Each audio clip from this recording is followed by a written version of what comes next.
I'm 71 years old, and for the past 6 months I've been dying of lung cancer that the doctors say came from 40 years of breathing dust and chemicals on my farm in rural Montana. But that's not what's killing me. What's killing me is the guilt I carry about what happened to Samuel and the choice I made when the FBI finally came knocking on my door in March of 2002. Before I take my last breath, before this disease finishes what it started, I need someone to know the truth about the 20 years I spent hiding the gentlest soul I ever met, and about the morning when federal agents turned my world into a nightmare that still wakes me up screaming. My name is Thomas Henley, and I've lived on the same 300-acre wheat farm outside of Kalispell since 1978, when I bought the land with money I'd saved from 2 tours in Vietnam and a decade of working oil rigs in North Dakota. I came to Montana because I wanted space between myself and the rest of humanity. Room to breathe without feeling crowded by a world that seemed to get more complicated and less sensible every year. I wanted a place where a man could work with his hands, where success was measured in bushels per acre rather than quarterly profits, where the only sounds at night were wind through wheat stalks and the distant calls of owls hunting in the darkness. What I didn't expect to find on my land was Samuel. I called him that because it was my grandfather's name, and because this creature, this person, carried himself with the same quiet dignity that had made my grandfather the most respected man in our small Kentucky town.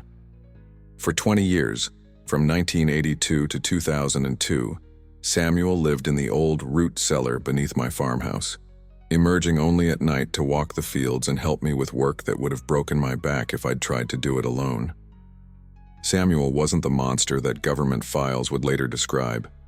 He wasn't the unidentified bipedal entity that FBI reports reduced him to, or the potential biological weapon that military assessments labeled him. He was a farmer, just like me.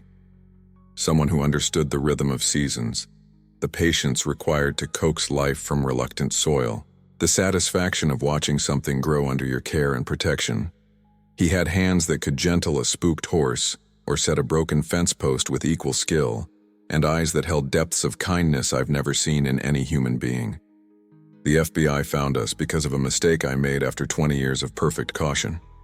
A neighbor's cattle had gotten loose during a spring storm, and Samuel and I were working together to round them up before they wandered onto the highway and caused accidents.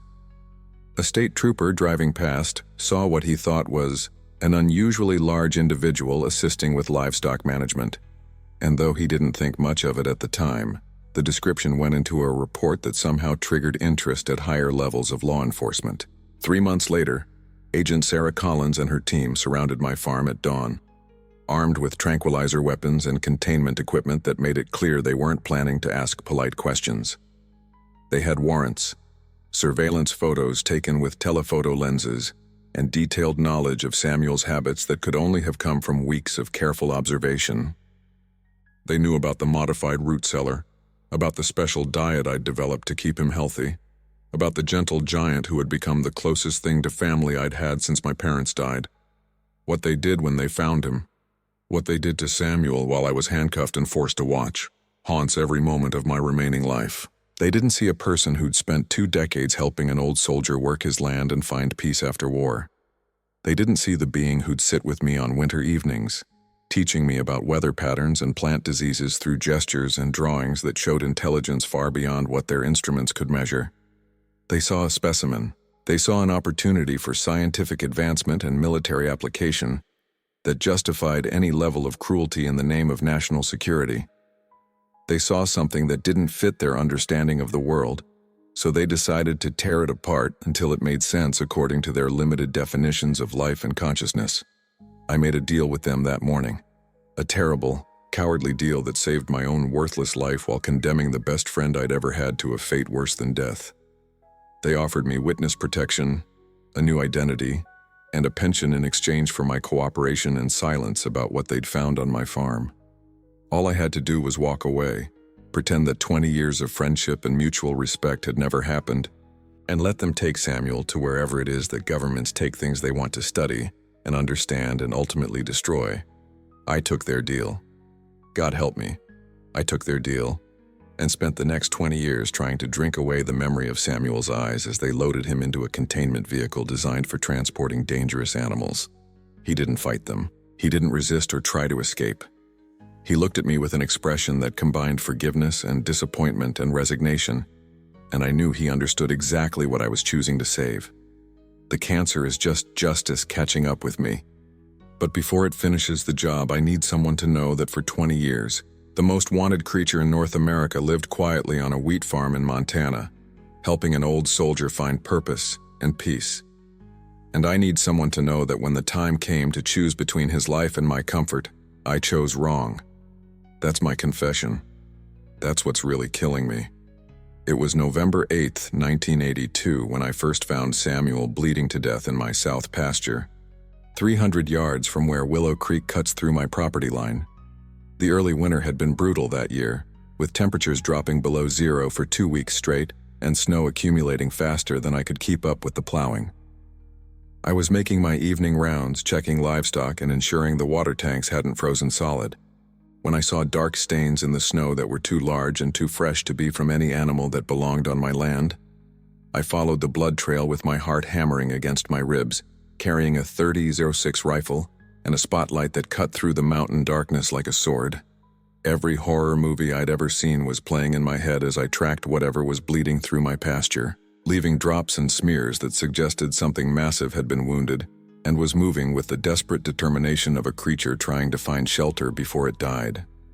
The trail led to a stand of old cottonwoods that bordered the creek, their bare branches reaching toward a sky so clear and cold that the stars seemed close enough to touch. That's where I found him, curled at the base of the largest tree with his back against the trunk, breathing in shallow gasps that sent clouds of vapor into the frigid air. Even in the beam of my spotlight, even seeing him clearly for the first time, my brain struggled to process what I was looking at. He was enormous, easily 8.5 feet tall even in his collapsed position, with shoulders broader than any human could possess and arms that hung nearly to his knees. His entire body was covered in thick dark fur that looked almost black in my light, but showed hints of deep brown at the edges. Blood matted the fur around what looked like bullet wounds in his left shoulder and side, and I could see that he'd been bleeding for hours, maybe days. But it was his face that stopped my finger from tightening on the trigger. Despite his non-human features, the pronounced brow ridge, the broader nose, the jaw structure that spoke of evolutionary paths divergent from our own, his expression was unmistakably intelligent, unmistakably aware. His eyes, dark as mountain pools and filled with pain and exhaustion, tracked my movements with the careful attention of someone evaluating a potential threat. For maybe 30 seconds, we stared at each other across that snowy clearing. I had a rifle trained on something that shouldn't exist, and he had nothing but the hope that I might be different from whoever had put those bullets in him. In that moment, suspended between fear and fascination, I made a choice that would define the next 20 years of my life. I lowered the rifle. The effect was immediate and profound. Some tension I hadn't even noticed drained from his massive frame, and his breathing became slightly less labored. He was still dying, I could see that much, but he was no longer dying while under direct threat. It was a small mercy, but in his condition, even small mercies mattered. I approached slowly, the way I'd learned to approach wounded animals during my childhood on my family's farm in Kentucky. Each step was deliberate, non-threatening, accompanied by a soft voice that I hoped conveyed peaceful intentions, even if the words themselves were meaningless to him. "Easy there, big fellow. I'm not going to hurt you. Let me see how bad you're hurt." When I was close enough to kneel beside him, I could see the full extent of his injuries. Someone had shot him with high-powered hunting rifles, aiming to disable rather than kill outright. The wounds were placed with surgical precision, one in the shoulder to limit his mobility, one in the side to cause blood loss and weakness without hitting vital organs. This wasn't random violence or a hunting accident. This was a deliberate attempt to capture him alive. He watched me examine his wounds with the stoic patience of someone accustomed to pain, occasionally wincing when I probed too deeply, but never pulling away or showing aggression. His skin was warm under the fur, and I could feel the steady rhythm of his heartbeat, slightly faster than human normal but unmistakably the pulse of a living, thinking being. The strangest thing was how he responded to my voice. As I talked to him, explaining what I was doing, promising that I was trying to help, apologizing when my examination caused additional pain. He began making soft sounds in return. Not animal growls or roars, but complex vocalizations that rose and fell like language, like responses to a conversation he was trying to participate in, despite the barrier between our species. It took me 3 hours to get him to the house. He was too heavy and too injured for me to carry, but he understood when I gestured toward the buildings and tried to help him stand. Together, with him leaning heavily on my shoulder and me supporting as much of his weight as I could manage, we made the slow journey across the pasture to my farmhouse. The old root cellar beneath the house had been dug by the previous owner as food storage, a 10 by 12 foot space with stone walls and a ceiling high enough for him to stand upright. It was cool, dry, and completely hidden from casual view, perfect for someone who needed to stay out of sight while he healed. I made a bed from old blankets and hay, set up lanterns for light, and brought down every first aid supply I had in the house. That first night, as I cleaned his wounds and bandaged them with torn sheets, Samuel, though I didn't know that would become his name yet, watched me work with an expression of gratitude so human it took my breath away. When I finished and prepared to leave him alone to rest, he reached out with one massive hand and gently touched my arm. The gesture was unmistakably a thank you, and in that moment I understood that my life had just taken a turn into territory no farming manual had ever prepared me for. Samuel recovered slowly through that first winter, and during his convalescence, we developed a partnership that would reshape everything I thought I knew about intelligence, communication, and what it means to share a life with someone completely different from yourself. Initially, I visited the root cellar twice daily, once in the morning before starting farm work, once in the evening after chores were finished, to change his bandages, bring food, and check on his healing progress. But those medical visits gradually extended into something much deeper. Samuel was curious about everything in ways that reminded me of the brightest students I'd known in school, always eager to understand how things worked and why they were the way they were. He examined every item I brought into his temporary sanctuary, the lanterns, medical supplies, even the books I'd read to pass time during his recovery, with the focused attention of an engineer studying complex machinery. The books were our first breakthrough in communication. Samuel couldn't read English, obviously, but he understood that the marks on pages represented information, and he'd spend hours studying the illustrations in my farming magazines and repair manuals. When I brought him a veterinary textbook with anatomical drawings, he pointed to images that corresponded to his own injuries, then gestured in ways that clearly indicated he understood the healing process his body was undergoing. By January, he was strong enough to move around the cellar freely, and I began teaching him about the farm operations that would soon become our shared responsibility. Using maps drawn in the dirt floor, I showed him the layout of my property, where the wheat fields were located, where I kept livestock, which areas were visible from neighboring properties, and therefore needed to be avoided during his nocturnal activities. Samuel proved to have an intuitive understanding of agriculture that surpassed my own decades of experience. When I explained crop rotation through drawings and gestures, he immediately grasped concepts that had taken me years to master.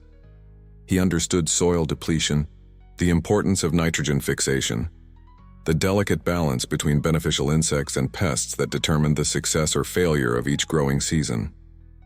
More remarkably, he had knowledge about weather patterns that seemed almost supernatural, until I realized it came from a lifetime of direct observation unfiltered by human technology. Samuel could predict storms 3 days in advance by reading subtle changes in air pressure and wind direction that my instruments couldn't detect.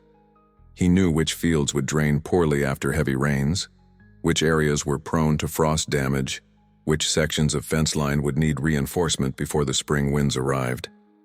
By the time the snow began melting in March, Samuel had become my unofficial partner in planning the year's farming operations. We'd spend evenings in the cellar, using charcoal sketches and increasingly sophisticated gestures to discuss everything from seed selection to equipment maintenance. He'd suggest modifications to my irrigation system that improved efficiency by 30%. He'd identify problems with machinery before they became serious enough to cause breakdowns during critical harvest periods. The first night I let him come above ground was both terrifying and magical.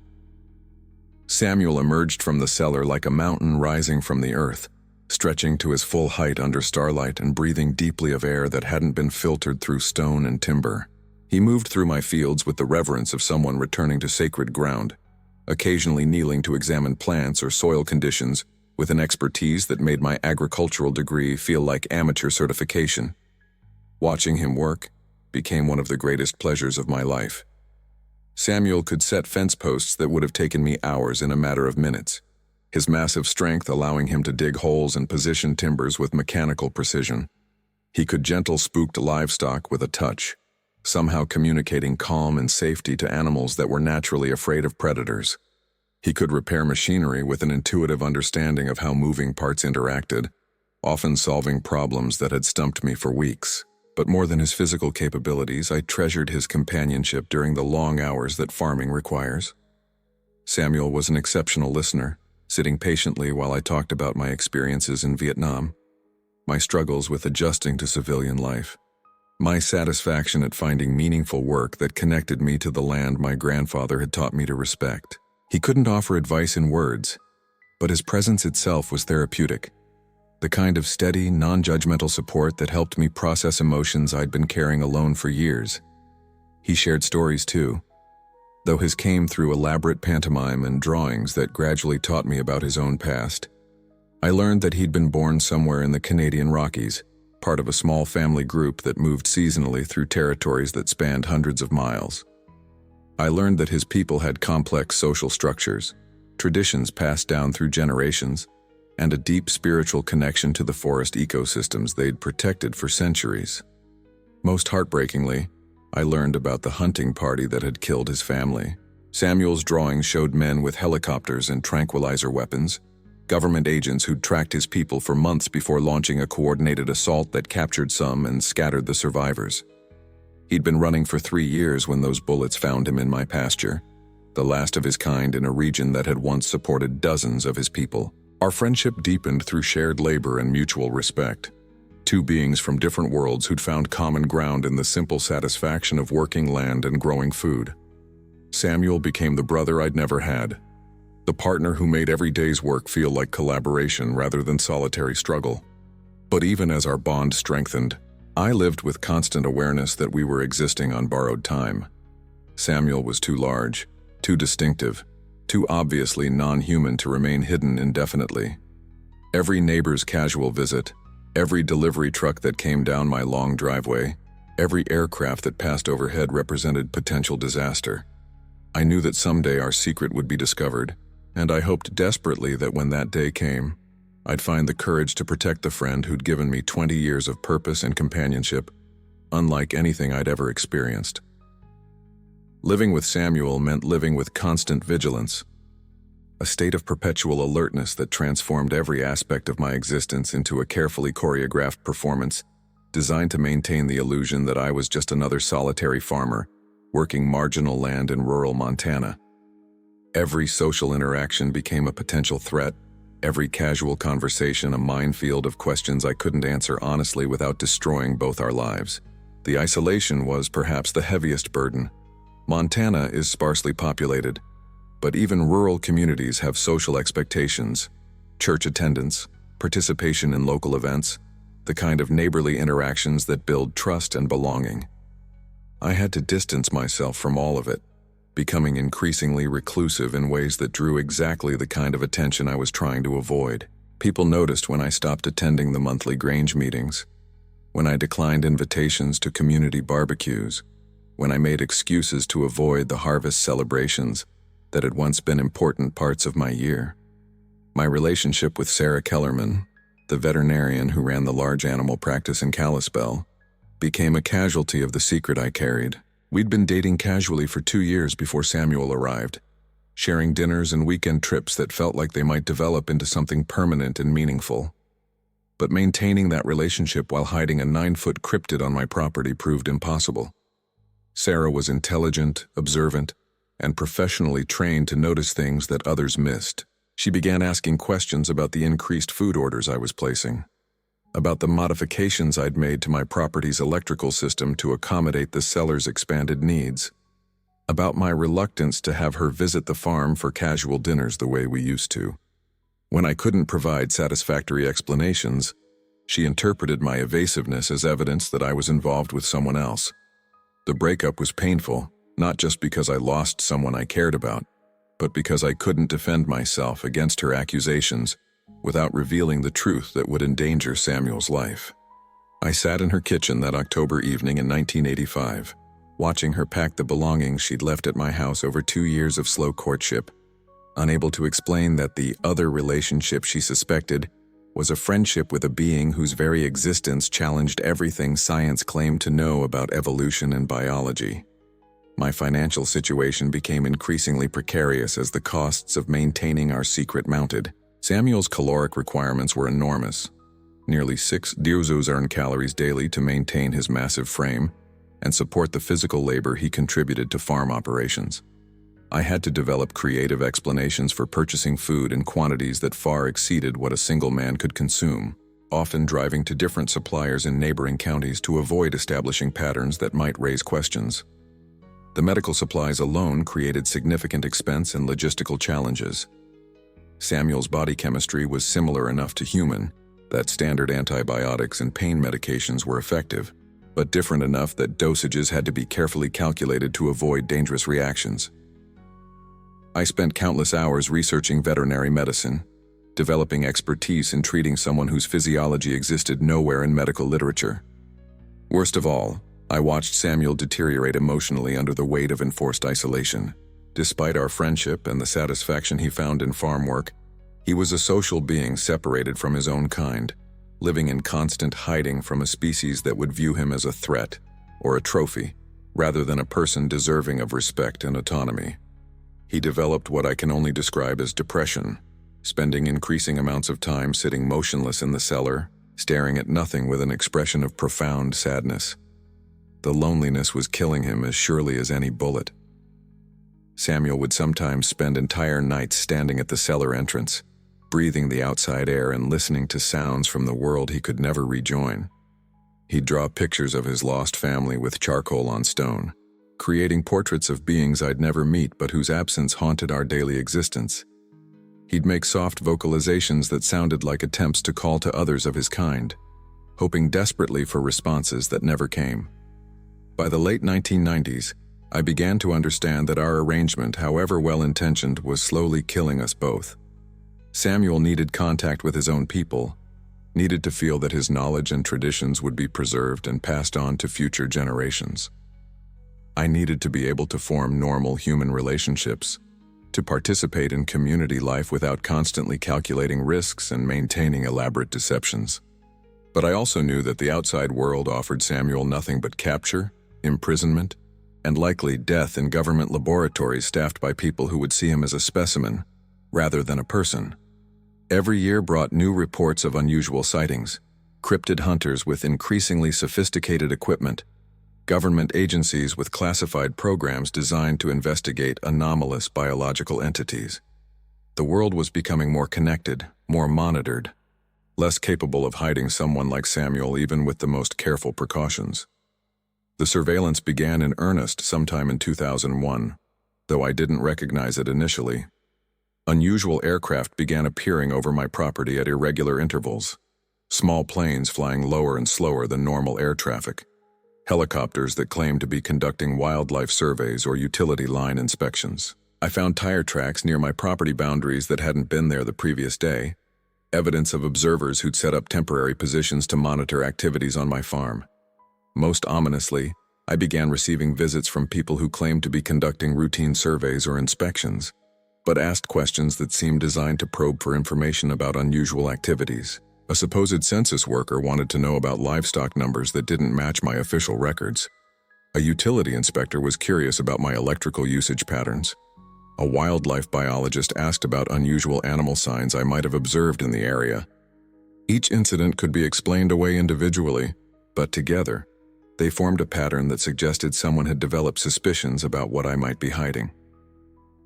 I began taking elaborate precautions, varying Samuel's schedule so he was never above ground at predictable times, installing motion sensors to detect unauthorized visitors. developing contingency plans for getting him to safety if we were discovered. But deep down, I knew that 20 years of perfect secrecy was about to come to an end.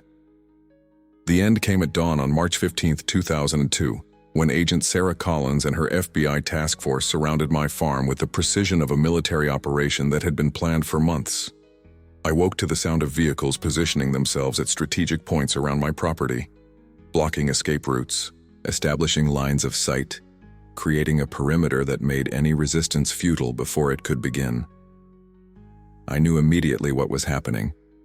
20 years of living with constant vigilance had prepared me for this moment, even as my heart hammered against my ribs and my hands shook with a combination of fear and rage that threatened to overwhelm my ability to think clearly. They'd been watching us for months, studying our patterns, gathering evidence, preparing for this moment when they'd finally collect the prize that had eluded government capture for 2 decades.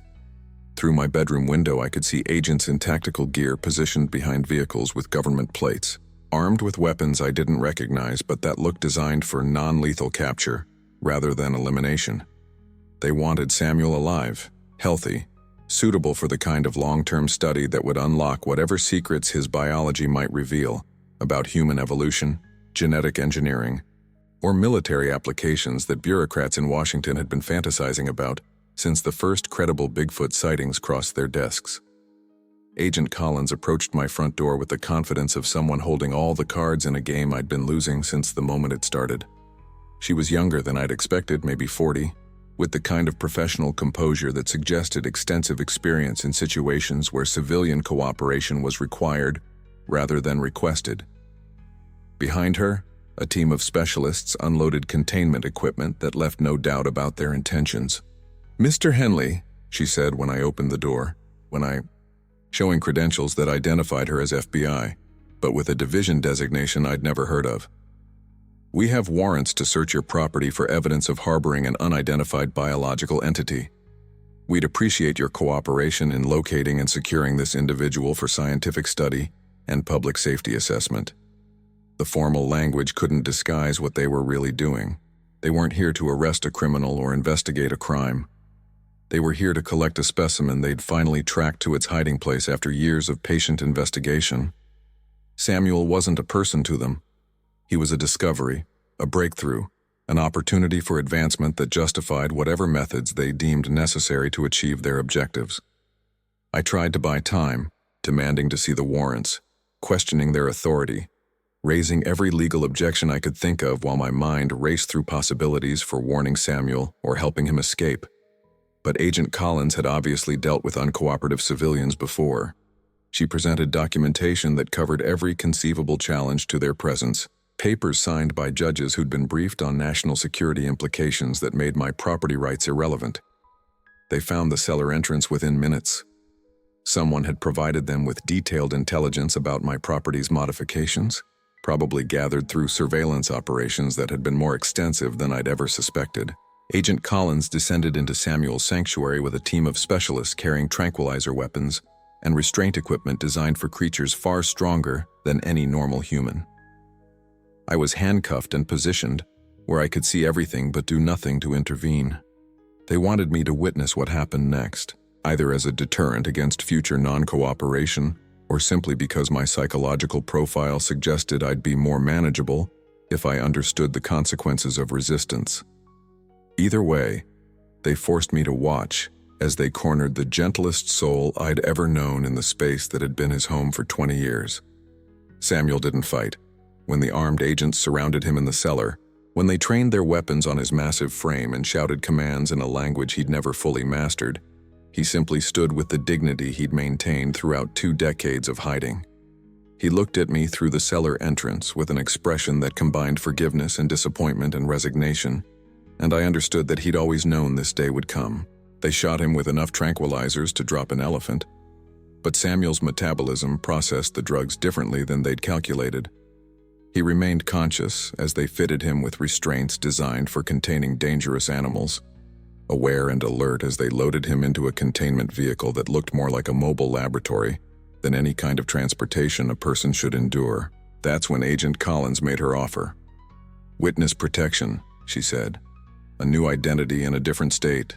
a government pension, medical care for the rest of my natural life. All I had to do was sign documents acknowledging my cooperation with their investigation, agree to never discuss what they'd found on my property, and walk away from the farm that had been my home and purpose for 24 years. The alternative was prosecution under national security laws that would put me in federal prison for the rest of my life, charged with harboring a potential biological weapon and interfering with classified research that affected public safety. They had photos, recordings, documentation that proved beyond any doubt that I'd been concealing Samuel's presence for decades. I took their deal. Standing in my farmyard, watching them load my closest friend into a vehicle designed for transporting dangerous cargo, I chose my own safety over his freedom. I signed their papers, accepted their money, and let them take Samuel to whatever facility they'd prepared for studying, and ultimately destroying the being who'd spent 20 years helping me find peace and purpose after war. The cancer started growing in my lungs about 6 months later, but I think it had been there much longer, feeding on guilt and cowardice until it was strong enough to begin its final work. I've spent the last 20 years trying to drink away the memory of Samuel's eyes as they loaded him into that containment vehicle, but some images are burned too deeply to ever fade. I never learned what happened to him after they took him away. I never found out if he survived the initial studies, if he died quickly or slowly, if he ever understood why I didn't try harder to save him. All I know is that I had 20 years to prove that at least one human being could choose friendship over fear, loyalty over self-preservation, and when the test finally came, I failed completely. That's my confession. That's what's killing me faster than any cancer ever could.